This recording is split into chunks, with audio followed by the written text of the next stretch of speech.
Hello, welcome to the dollhouse. I am the doll, and today I am here to respond to some comments under one of my videos.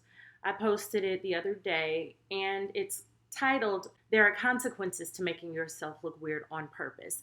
This is a part two to that because I'm going to reply to the comments and then I am going to demonstrate other ways that people make themselves look weird on purpose. And then I'm going to give some encouragement because that's important. Everybody loves that. Anyway, and I'm going to play a clip from that last video. I'm going to play the instance where I discussed a tic. In this instance, I believe that her bodily movement is voluntary. And it may just be her rolling her eyes. But if you roll your eyes twice in front of somebody, they might start to take that as an insult or just an abnormal human behavior, abnormal body language. And you go, here is the update on the interview I just had. There's a comment that I pinned to the top of the other video, and it's referencing what I spoke about in the original video, which was the young lady's tics. Now, she may have just been rolling her eyes. It may not have been a tic at all. But I am referencing those voluntarily abnormal body language movements that people do on purpose, not a reaction to autism or not a reaction to, some sort of abnormal disease. I'm talking about what has been perceived as her manufacturing an ailment. And even if she was really ill in some way and blinked her eyes in contagion because of that ailment, if she did it more than once in an interview or even on a date or something like that, it would probably be perceived as abnormal body language. So this channel is all about us getting what we want, what the dolls do to get what they want. Not what the dolls do that makes them different and stand out from everyone and get less of what they want because they appeal to fewer people. So take it or leave it. Have your tics. Let your pelvis clench. Do whatever you're going to do. Don't take the advice. You make the choice. What you see in human behavior versus what I present on this channel. You make the choice. Anywho. So I'm going to actually read the comment. Someone said, showing up with tics, what? Tics would be something involuntary. Your objective views on aesthetics is whatever, but recommending someone now show up with tics is crazy. No, well, I didn't say that they should show up with tics. What I said is that tics that are voluntary, that are learned, that have been popularized on apps like TikTok, where she posted this video, that is alarming, and it demonstrates that you are probably easily influenced by something that could be detrimental to the other person who's looking at you. So listen, that I didn't say that you should show up with tics. Recommending someone now show up with tics, I didn't say. That is crazy. And I recommend that you Google TikTok tics and see what the National Institute of Health has to say about the learned behaviors. Someone else commented under that says, I agree, I'm autistic, and she's pretty much telling people to mask 24/7. No one is telling you to mask. If you have some kind of ailment, which autism is, it is, I believe, in the DSM-5 or 6, whatever edition is out now, autism isn't normal. And if people see it and you have different tics that associate with that, people are going to look at you strangely for a little bit, and maybe you explain, oh, well, I have autism. Then people would maybe think it's weird for 2 seconds, then move on. But no, just know that involuntary or voluntary tics are perceived as odd behaviors. Take it or leave it. So she starts with saying, like, if you're suspending your disbelief to believe that individual is a man, why can't you suspend it to think blinking is normal? Blinking is normal. But blinking and contagion, one eye after the other, is weird. Period. Another thing that she says is that sometimes I walk into stores and you can tell sometimes I walk into stores and you can tell they only hire fellow weirdos. I love those places. People who are weird should work with their people. Well, I'm going to also say something else. People who are weird generally don't get paid well, and that's why they're working at a store. People at stores who want to be subversive don't generally get paid all that well.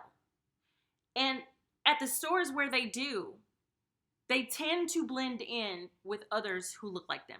Now, maybe if you're in New York or in a specialty leather shop and everyone in there is pierced up and that, it's very high end, perhaps those salespeople could get paid very well. But I don't sense that most people who work in shops are being paid all that well. It just doesn't scan with how the rest of the world works.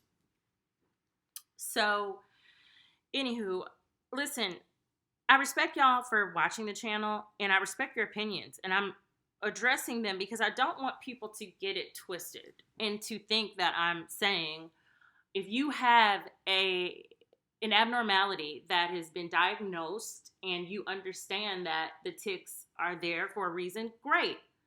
And if you choose to do them, you choose to do tics, great. You can also choose to do that, but know that for most people, it isn't something that they see often, and it may not help them relate to you.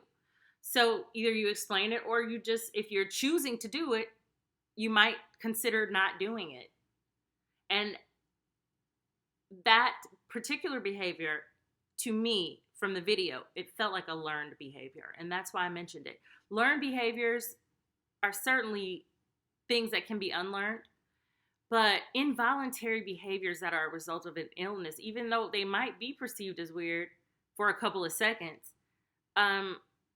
you can't help it. So you can always mention to someone what is, if you want to, or if they ask, you shouldn't feel any shame about that.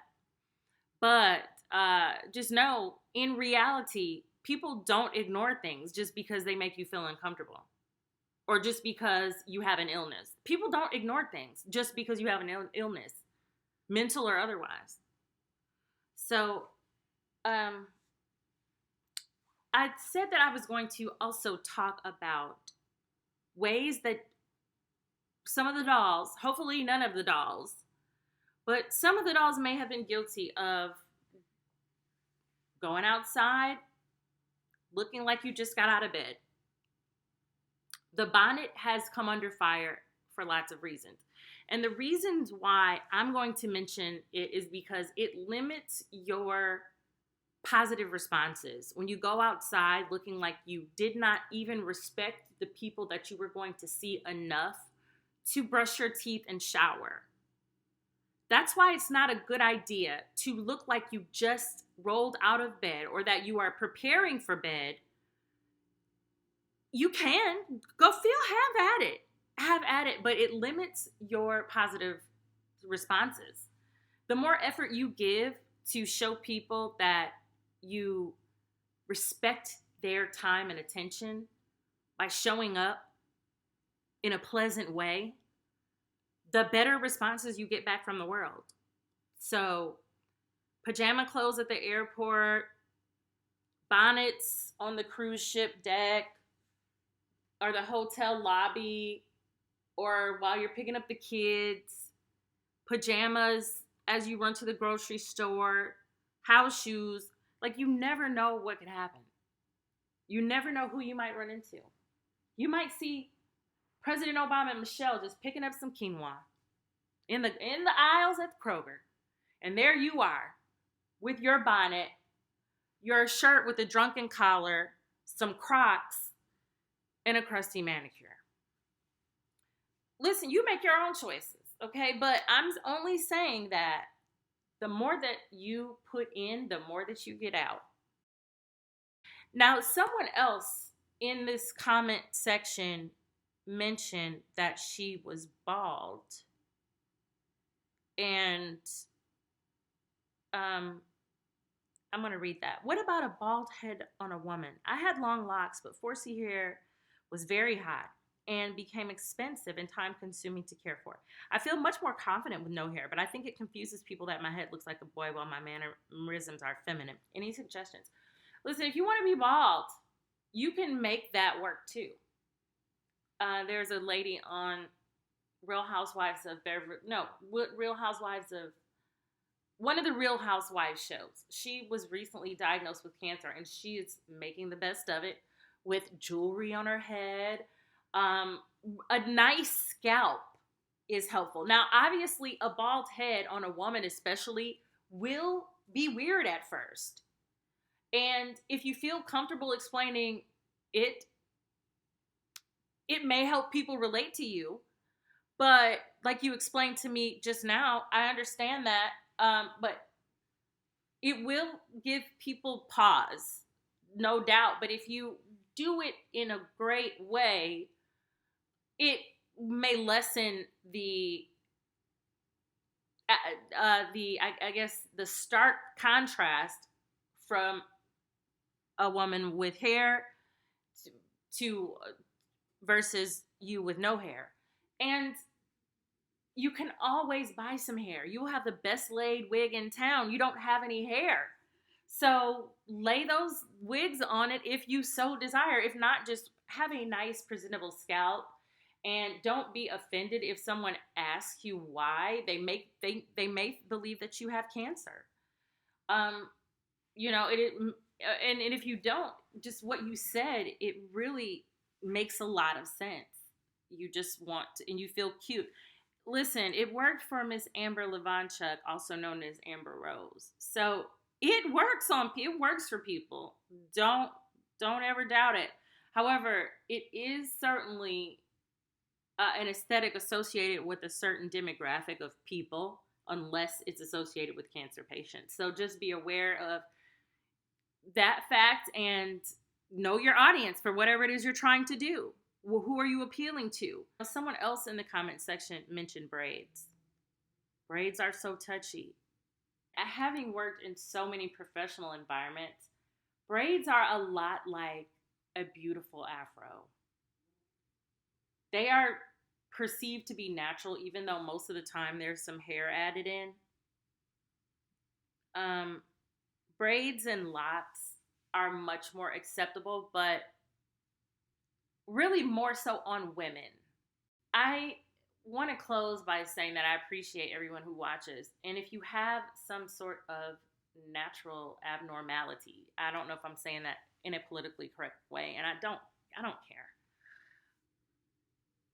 If you have that, just understand that other people are noticing, and it does make you stand out a little bit.